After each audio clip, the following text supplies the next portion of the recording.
1. The Stranger. I don't usually pick up hitchhikers, but this one was different. He wasn't young like the others, and he didn't have a bag, or a girlfriend, or a sign with London or Lancaster on it. He just stood there, beside the road, with his hand out, waiting. He was a man about 40 years old, in a grey suit and red tie. He was just watching the cars and waiting.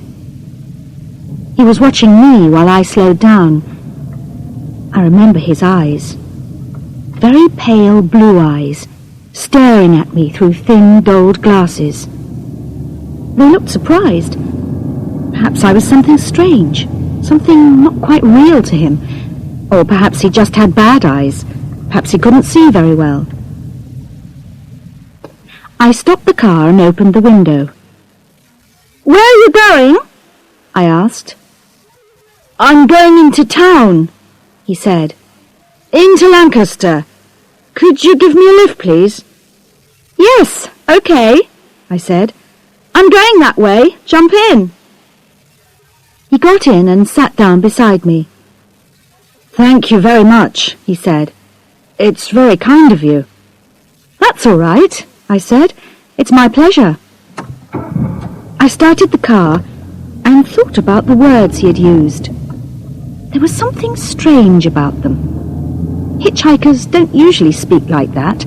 They usually say something like, "Are you going to Lancaster? Oh, good, thanks a lot." He spoke politely, like an older man. But this man wasn't very old. Perhaps he's foreign, I thought. I looked at him and noticed something else. "Could you put your seatbelt on, please?" I said. He looked at me. "I'm all right," he said. "I don't like seatbelts very much. I feel like a prisoner in the car." "It's the law, you know, and I'm a police sergeant, so I think you should wear one in my car." "Oh, yes, I'm so sorry. The law, yes, I forgot." He looked around him, but for a moment he couldn't find the seatbelt. "It's there, behind you," I said. "You do it like this." I helped him to put on the seatbelt. "Yes, thank you," he said. "I'm terribly sorry. I never remember these things." "Oh, really?" I said. "Why? Don't you have a car?" "No, not now. I don't like them. I did have one once, but that was a long time ago." For a moment I thought he would continue, but then he stopped talking and stared quietly out of the window.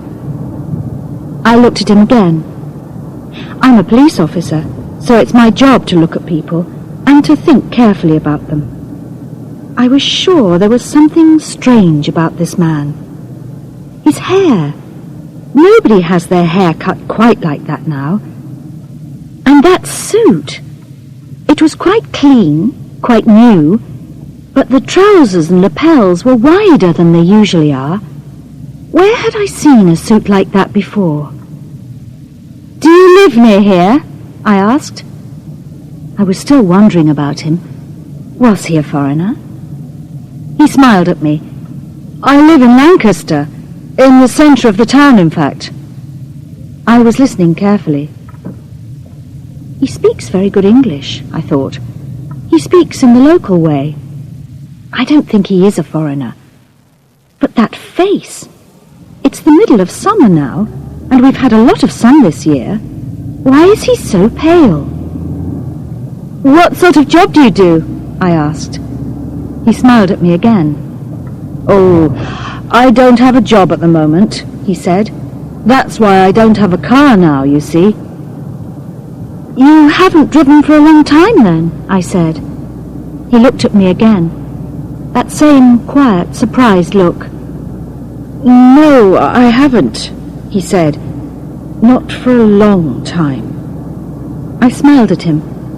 "I thought you hadn't," I said. "You've had to wear seatbelts in a car for many years." "Sorry," I continued. "It's my job. Police officers always play at detectives." Yes, I see, he said. He smiled. A quiet, polite smile was on his mouth, but those pale eyes were still and empty. Then for a moment I stopped thinking about him because there was a lot of traffic on the road. Cars were moving very slowly, and I saw a policeman in front with several police cars and flashing blue lights. I knew the policeman, so I stopped the car beside him. "What's the matter, John?" I asked. "It's an accident, Sue," he said. "One car stopped suddenly, and another car went into the back of it." "Anyone hurt?" "3 people, I think, but they don't look too bad. The ambulance will be here soon." "Do you need any help?" I wasn't in uniform, but I had to ask. He thought for a moment, and I heard the sound of the ambulance. It was coming towards us. "Well, it looks quite nasty, but we'll be okay when the ambulance comes, Sue. There are 2 police cars here already, but you can ask the sergeant over there if you like. He'll know." "All right, John. Thanks." I drove on slowly to the accident. There was glass all over the road, and the 2 damaged cars were by the side of the road on the left. It seemed that one car had hit the back of the other and pushed it off the road. A young girl was sitting at the side of the road with a policeman. Her face was covered in blood. A man was lying on the ground beside the second car, and another policeman was kneeling beside him. The sergeant was talking to the driver of the first car, who was still in his seat.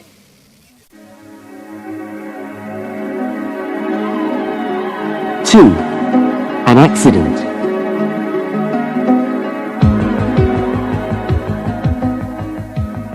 I parked the car, got out, and went over to the man on the ground.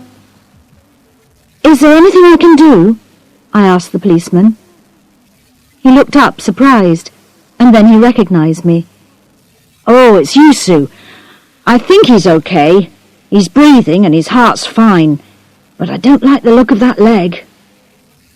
One of the man's legs was broken in 2 places. It looked like there were 2 knees. He was breathing, but his eyes were closed, and his face was very white. "Can you go and help Chris with the little girl?" he said. "I think this man is her father." I looked at the little girl. She was trying to walk, but she seemed confused. The policeman was holding her arm. I went over and knelt in front of her. There was blood all over her face. I couldn't see her eyes very well. "Hello," I said. "My name's Sue. I'm a police officer. Can you see me?" She wiped her face with her hand and nodded. "Good," I said. "What's your name?" "Kate." "Kate. Okay, Kate. You heard that sound just now, didn't you? That was the ambulance. This policeman, Chris, and I are going to take you over to the ambulance, and then the ambulance men will take you to the hospital and look after you. You're going to be all right." "But what about my daddy?" "He'll come with you in the ambulance. He's going to be all right too." I held one of the girl's arms, and Chris held the other. We took the little girl over to the ambulance and sat talking with her, while the ambulance men lifted her father and the other driver into the ambulance. When the ambulance had gone, I spoke to the sergeant for a few minutes. "What happened?" I asked. "I don't know yet," he said. "I think the first car stopped suddenly, but I can't think why. Still, that's something that we'll have to find out. It's a funny place for an accident.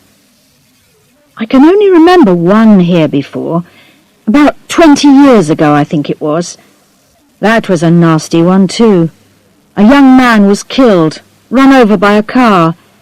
I remember that a little child was hurt then, too." "What happened then?" He shook his head. "I can't remember now. Anyway, This one will be your job in the morning. I'm on holiday next week, remember? Thanks for your help. On the way back to the car, I could see one of the policemen. He was picking up the little girl's doll from the side of the road. He walked over and put it in the police car.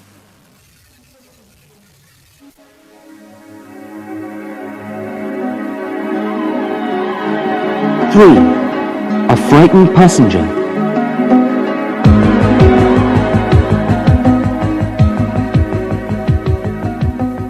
When I got back into the car, the hitchhiker was still there. He did look very strange. For a moment, I thought he was crying. "I'm sorry," he said, "but I hate accidents. Were they badly hurt?" I looked at him quickly. His face was very pale, and were his hands shaking? "Quite badly," I said. "One had a broken leg, and the young girl had a lot of glass in her face, but I think they'll live." "Oh, good. I'm sorry I didn't get out, but you see, I hate seeing blood." I smiled. "That's all right. I don't like it either, but I'm a police officer. It's my job." "Yes. I suppose you see a lot of accidents." "Quite a lot, yes. But it's funny, I've never seen one here before. The road's very straight, and it was clear of traffic, and it's not dark or anything. A car stopped suddenly, and another car hit it. It's very strange." For a moment, my passenger didn't answer. He just looked straight in front of him, the grey eyes in the pale face staring at the road and the traffic. Then he said very quietly, "Cars do terrible things, don't they? I hate cars. I hate them." I didn't say anything for a minute. Then I asked him if he had a family in Lancaster. "Yes, I have one son. He's at the university, you know. I'd been there just now, before you picked me up." "Oh, really? Does he like it there?" "Yes, I think so. Yes, he likes it very much." He smiled at me, the same grey, pale smile. "But I still have to look after him, you know. He does silly things, and gets into lots of trouble. He needs me, you know. I'm sure he'd have an accident if I didn't keep an eye on him all the time." That was a very strange thing to say about a son at university. My sister is at the university too, but I don't think my father knows what she's doing every day. I don't think he wants to know, and I'm quite sure she doesn't want her father keeping an eye on her all the time. But before I could say anything else, we had reached the centre of the town. I stopped the car outside the cemetery. "If you want the centre of the town, this is the best place," I said. "I'm driving home after this." "This is perfect." He opened the door carefully and got out. "Thank you very much. You're very kind." "My pleasure." I watched him walk away, a short, pale man in that strange old-fashioned suit. Then I drove out into the traffic and forgot about him.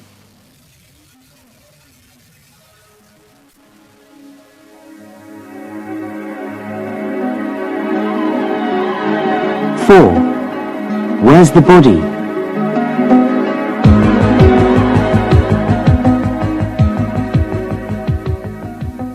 Next morning, I found the reports of the car accident on my desk. There were photographs of the two cars after the crash and a plan of the area. The two cars had been drawn on the plan. The police had also spoken to two students. They had been walking beside the road at the time of the accident. The students had both seen the first car swerve suddenly in front of the second car and then stop for no reason. But the police hadn't spoken to the drivers of the two cars because they were too ill. So I had to go to the hospital to talk to them. P.C. Brian Jones came with me. The doctors said we couldn't talk to the driver of the second car or the little girl, so we went to see the driver of the first car. He was sitting up in bed. He could talk now, but he had hurt his neck quite badly because the car had stopped very quickly. But it seemed that he didn't want to say much. "Good morning, Mr. Jackson," I said. "I'm a police sergeant. The doctor tells me you're feeling much better this morning." "A bit," he said, "but I still can't move my neck. If you want to talk to me, sit on the end of the bed, and then I can see you." I sat on the end of the bed and looked at him. He was about 30 years old, with a thin brown face, a small moustache, and dark hair. He looked very unhappy, and his eyes always looked away from me when he spoke. "I suppose you want to know about the accident?" he asked. "That's right, Mr. Jackson. Can you remember anything about it?" "Remember it? Yes, of course I can. I've been thinking about it all night. But it wasn't my fault, honestly. You must believe me. I was driving along quite slowly, about 45 miles an hour, I think, or maybe 50, but no more, really. Anyway, there's no special speed limit on that road, is there?" "Only the limit for normal roads. You can go up to 60 miles an hour. "Well, I wasn't driving as fast as that. I was driving quite slowly. The road was clear, and I hadn't been drinking. In fact, I never drink and drive, never. I'm sure the doctors tested that, didn't they, officer?" I looked at my notes. "Yes, I think so. It doesn't say anything here about alcohol, Mr. Jackson. So it couldn't be my fault, could it? I mean, I was going at a normal speed, slowly even, on a sunny day, and I hadn't been drinking. And then there he was, right in front of me." I felt confused. "I'm sorry, Mr. Jackson. I don't understand. Who was in front of you?" He stared at me strangely. "Well, the man, of course. The man who was killed." Now I was really confused. "What? I'm sorry, Mr. Jackson, but no one was killed. The people in the other car were hurt, but they're both alive. One has a broken leg, I think, and the little girl hurt her face, but that's all." "Which car?" asked Mr. Jackson. "The car that hit you from behind." Now Mr. Jackson looked confused. He looked even more unhappy, and his face went white as the bandage round his neck. "Do you mean... Are you telling me that a car hit me from behind, officer?" "Yes." He put his hands to his neck. He had been trying to shake his head, but he couldn't. "I don't remember that," he said. "You don't remember anything about a car that hit you from behind?" "No, nothing." "And you say there were two people in it? A man and a girl? Oh, how terrible!" He began to cry and took a handkerchief from the table beside his bed. I thought carefully. "Let's start from the beginning, Mr. Jackson. You say you were driving along slowly, about 45 miles an hour. Is that right? Then what happened? Think carefully and tell me slowly." He put the handkerchief down and stared at me, his eyes big and wide. "Well, then I saw him, that's all. A man. He was running across the road in front of me. He didn't look where he was going or anything. He was just there, suddenly. I tried to stop, but it was too late. Poor man. Couldn't miss him. I waited until he had finished. The nurse gave him a drink of water. Then I asked quietly, "Mr. Jackson, do you remember anything about this man? I mean, what did he look like?" He looked at me strangely. "Well, I didn't have much time, did I? I suppose he was about 40 or 50 years old, in a suit or something. I don't know. His face was very white. I suppose that was because he was frightened. I think he had glasses on. And there was something red. Perhaps it was a tie, or maybe it was the blood, I don't know. But why does it matter? You've got the body, haven't you? You know who he is?" I looked at P.C. Jones. This man's crazy, I thought. Perhaps he has hurt his head, too. I felt sorry for him. I spoke very slowly and carefully. I tried to make my voice as kind as I could. "Mr. Jackson, we haven't found a body. No one was killed in the accident. You didn't hit anyone.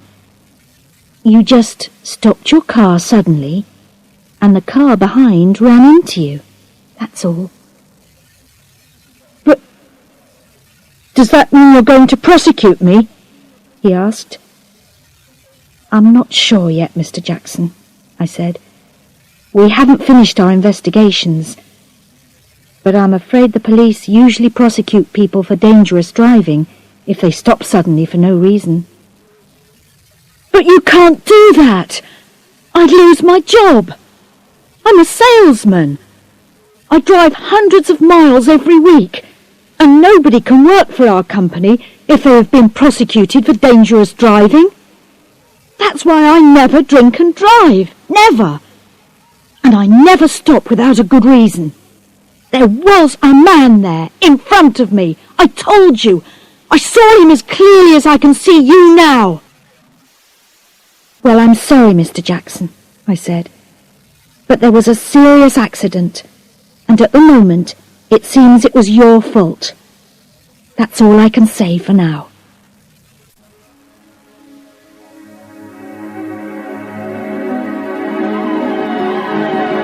Five.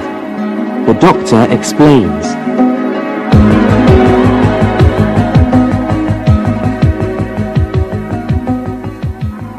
Outside the room, the nurse stopped us. "Could you both wait in here a moment, please?" she said. "I think the doctor would like to speak to you." We heard the nurse talking to the doctor outside the room for 2 or 3 minutes, and then the doctor came in. She smiled at me.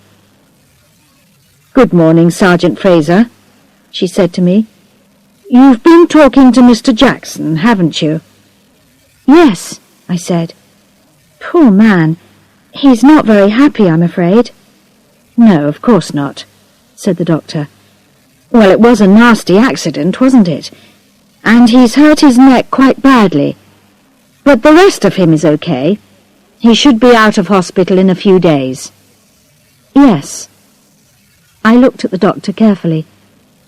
"Doctor, are you sure that he hasn't hurt anything else? His head, perhaps? You see, I don't think he remembers the accident very well.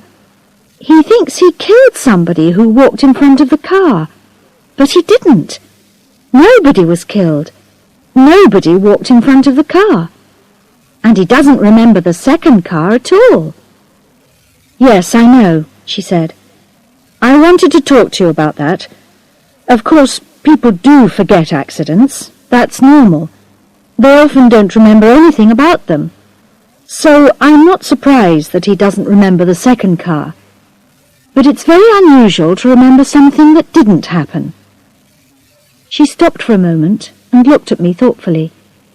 "So I thought, Perhaps I shouldn't say this, but I thought you should know. Last night, this man had a small problem with his heart. A very unusual problem. For a few minutes, it beat very slowly. It nearly stopped, and then it started again. And people who have a heart problem like that aren't usually allowed to drive, you know, because they might become ill for a couple of minutes, and then, of course, a car would stop suddenly. I see, I said. So you think that perhaps he had a small heart attack yesterday, too? I don't know, she said. Maybe he had the attack because of the accident. I haven't seen his doctor's records, so I don't know if he has ever had this problem before. I see, I said. Well, thank you, Doctor. That's very helpful.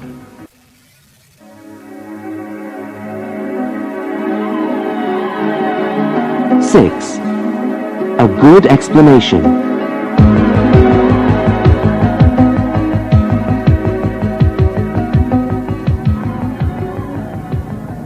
That explains it then, said Brian Jones, as we drove back to the police station. There wasn't a man in front of his car, and he knows it. I mean, if the man did have this heart problem, then he couldn't have a job as a salesman, could he? He wouldn't have a driving license, and he'd lose his job. And he's very afraid of losing his job, isn't he? He told us that. Yes, I said. But that doesn't explain his story, does it? Well, yes, maybe it does, Sergeant, he said.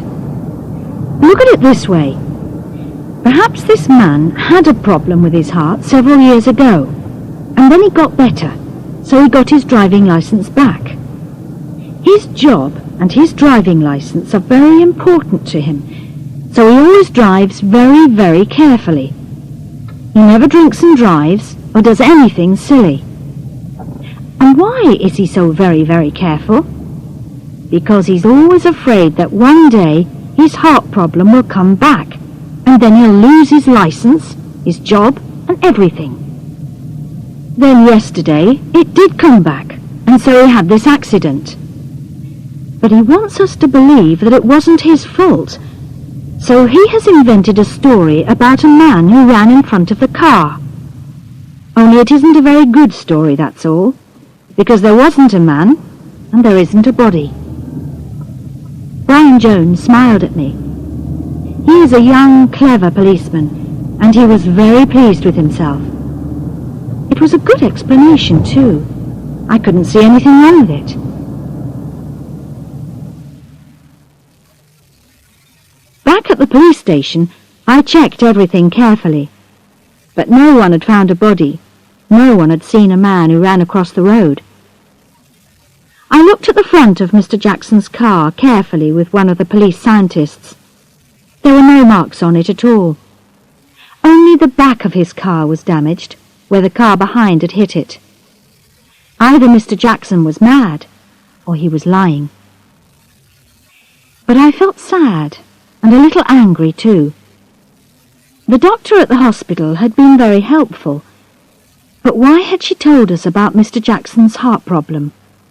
That was wrong. I wouldn't want my doctor to tell people about me when I was ill. Mr. Jackson's story was crazy, but I really think that he believed it. In my job, you know when people are lying, and I thought Mr. Jackson was telling the truth.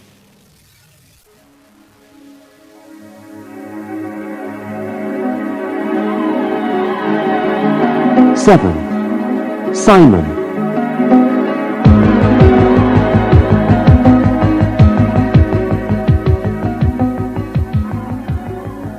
I talked about it with my boyfriend Simon at dinner that night. Simon is a reporter, so he has to be very careful. He must never write about anything I tell him in his newspaper. If he did, I would lose my job. But we still talk about things, and sometimes it is very useful. I told him about the accident and Mr. Jackson's story. He looked at me thoughtfully. "It's a strange place for an accident, isn't it?" he said. "The road's very straight there." "That's right," I said. "No one ever stops there. I only stop because I—" For a moment I stopped talking, my fork in my hand. "Sue? Sue, what's the matter?" Simon said. "Simon! That's it! I've remembered the thing that worries me about all this. The hitchhiker!" "What?" "The hitchhiker. The man Jackson described. Pale face, suit, glasses, red tie. There was a man like that in my car." Quickly I told Simon about the man that I had picked up before I saw the accident. "Yes, but he wasn't dead, Sue. He was in your car, quite safe, and you picked him up a long way away from the accident." "Not very far away, about half a kilometre perhaps. The traffic was moving very slowly, because of the accident. Maybe he walked there. It's possible." "You mean perhaps the hitchhiker was walking across the road, and Jackson saw him, stopped his car, and then the other car hit Jackson's car?" "Yes, that's right. And then the hitchhiker ran on down the road, and then I picked him up. Simon, I have to find that man." Simon looked thoughtful. "Yes, but wait a minute, Sue. Why would the hitchhiker cross the road there? There's nothing there. And anyway, if he was walking towards you, he was walking away from town, not towards it." I shook my head. "I don't know, but I want to find him. He said he lived in Lancaster. And another thing, Simon, one of the older police sergeants said there had once been an accident on that road before. Something about a child, I think it was. About 20 years ago, maybe more. Can you check in your old newspapers and find out about it? I think it may help." Simon groaned. "You want me to check the records for a little thing like that? Do you know how long that takes?" I smiled at him. "But you'll do it for me, won't you, Simon?" I said. "Please?"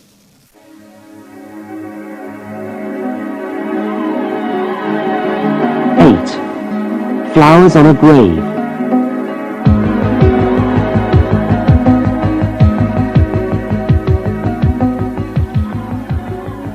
It took Simon a long time, but he found the newspaper story in the end. We met for lunch in the park in the middle of town, and he took it out of his pocket. He showed it to me, and I read it carefully. A small yellow piece of paper. A newspaper story about a road accident 18 years ago. 10th of July, 1978. Father killed in road crash. Son saved by brave dad. A man was hit by a car and killed in an accident on the main road outside Lancaster yesterday. Police said the man, 25-year-old Mr. David Holland, ran straight in front of the car. The car driver had no time to stop, and Mr. Holland was killed immediately. A 3-year-old boy, Mr. Holland's son Michael, was found by the side of the road crying. A woman, Mrs. Helen Stedman, was walking with her dog by the side of the road. Mrs. Stedman said that Mr. Holland had been driving towards Lancaster with his son. Just before the accident, he had stopped his car by the side of the road and both of them had got out. "I think perhaps the little boy wanted to go to the toilet," Mrs. Stedman said. But before his father could stop him, he ran straight out across the road in front of the traffic. Mr. Holland ran after him and managed to pick up the little boy and throw him to the side of the road. But then a car hit the father. It wasn't the driver's fault. The little boy ran straight out into the road without looking, and his father ran out after him. Then I ran to catch the little boy before he could go back into the road again.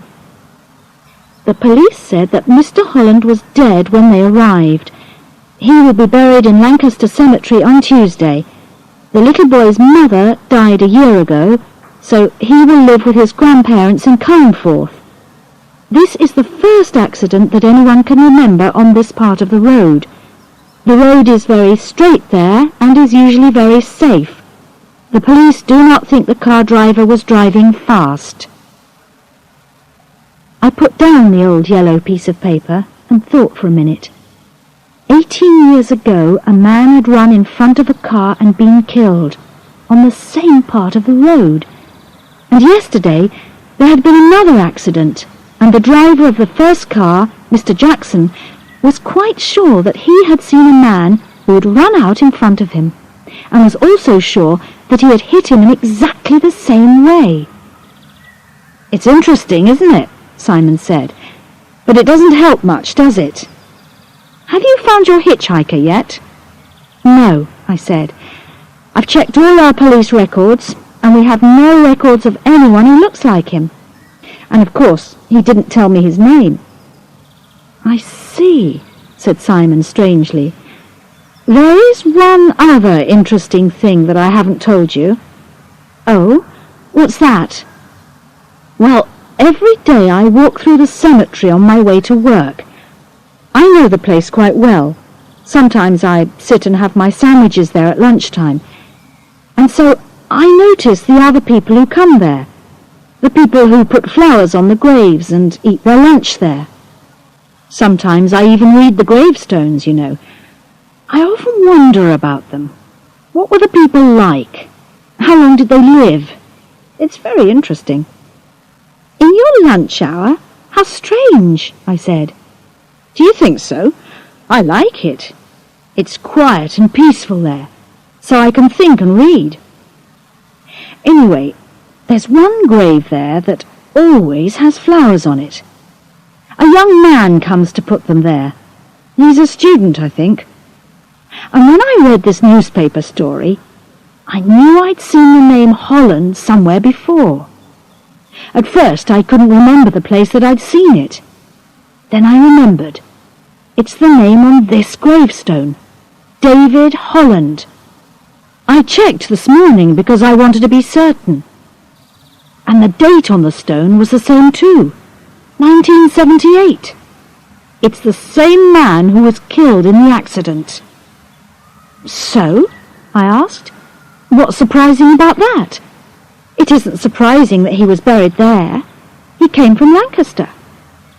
And I suppose that the young man who brings the flowers is his son. That would be normal, wouldn't it?" "Maybe," he said, "but not every day, not after 18 years. Anyway, the cemetery is just over there. Why don't we go and have a look? We can go that way back to the car." "Okay, if you like. I didn't know that you were so interested in gravestones, Simon." We got up and walked quietly through the park and into the cemetery. It was a nice, sunny summer afternoon. Neither of us wanted to hurry back to work. "There it is, look." Simon pointed, and I saw a grave just like all the others. There were a few red flowers on it. We walked towards it, but then a young man came past us on the path. He knelt down beside the grave. He took the old flowers away and put some fresh ones beside it. We stopped a few meters away and watched. The young man stayed very quietly beside the grave for several minutes. I could see his mouth moving. It seemed that he was talking to someone. "He's praying, Simon," I said. "Come on, let's go. We shouldn't stand and watch him." "Okay," he said, and we moved slowly away. "But don't you think it's strange?" he asked, while we were getting into the car. "I mean, his father has been dead for about 20 years, and this young man comes here nearly every day with fresh flowers and prays beside the grave." "Yes, I suppose it is," I said. "But that's his business, not ours. And it doesn't help me with this accident. Come on, let's go."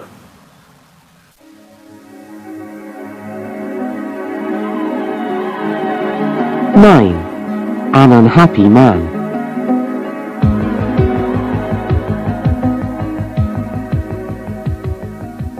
Later that afternoon, I had to meet Mr. Jackson. I didn't want to, but I had to.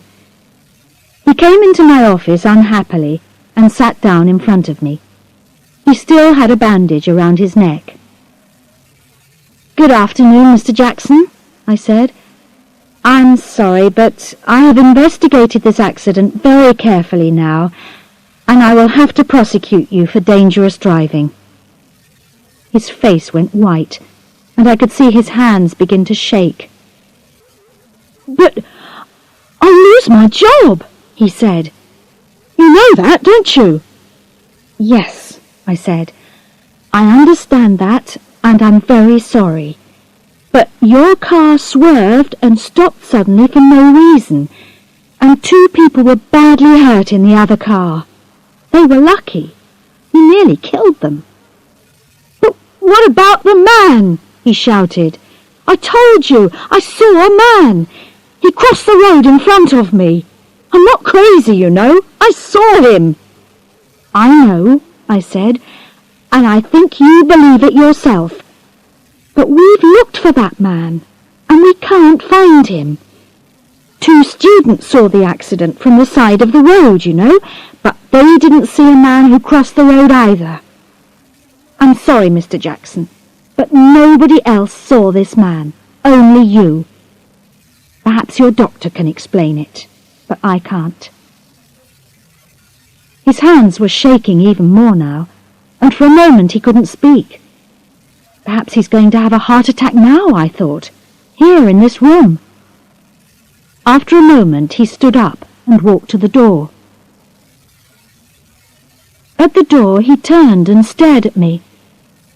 "You," he began, "you're wrong.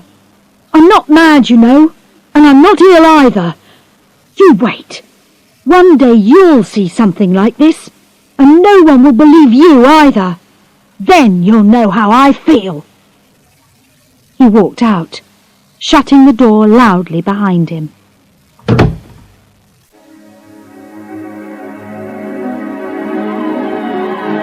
10. The Return.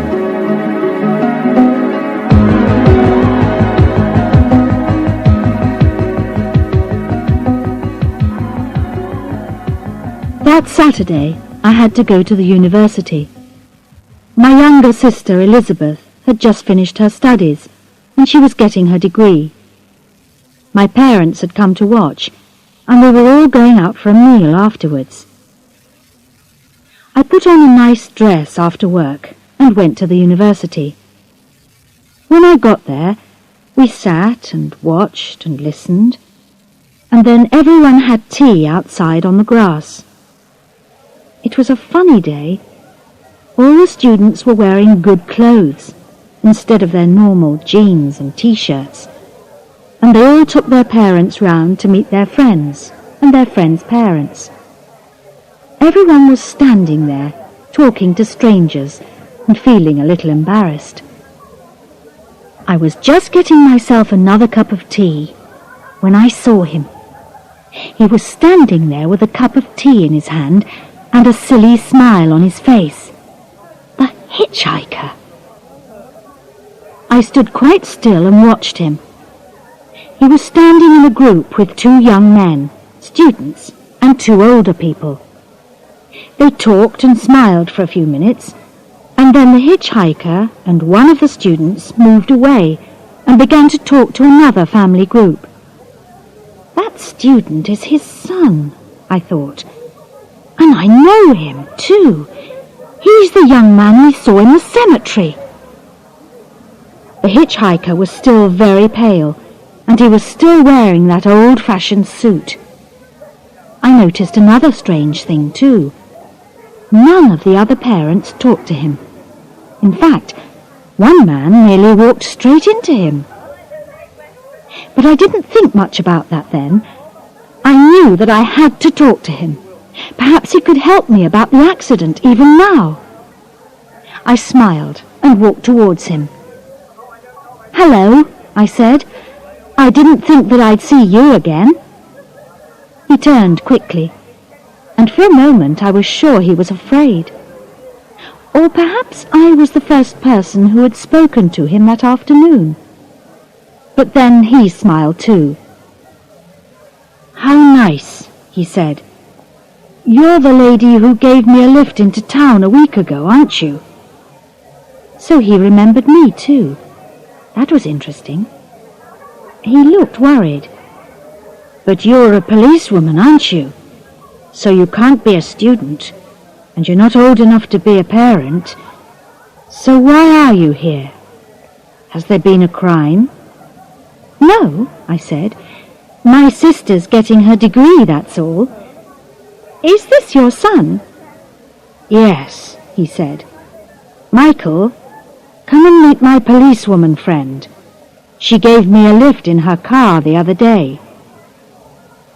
Michael smiled and shook my hand, but I thought he looked a little nervous.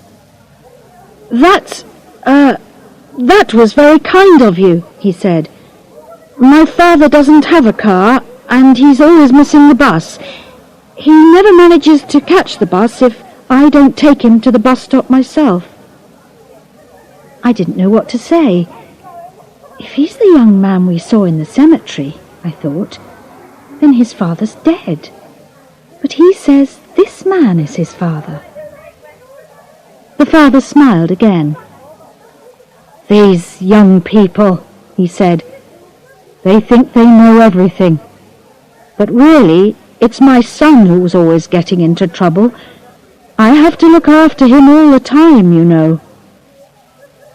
People were beginning to go home. I remembered that the hitchhiker didn't have a car. "Can I give you another lift back into town?" I asked. "Yes, please," he said. "That would be very kind. I'm getting old, you know. I get tired when I see too many people." The son smiled and left us. We walked to the car. I didn't speak much. I was thinking hard. What question should I ask? The hitchhiker got into the car and smiled at me. "I hope we won't see another accident," he said. "I hate accidents. All my life I've been afraid of cars. I'm so glad that Michael isn't going to work near cars or roads.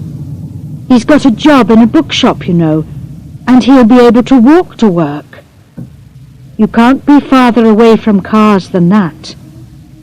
"Yes," I said. It didn't sound very exciting to me. "Is this job in Lancaster?" "Oh, yes, of course." The man smiled his thin, pale smile. "He doesn't want to work anywhere else. He comes to see me every day, you know." "When I met you the other day, where had you been?" I asked. "With Michael, of course," he said. "At the university." "How did you get there?" "I walked. It was a nice day." "Did you cross the road about 10 minutes before you met me?" I asked. "Did you walk in front of a car, perhaps?"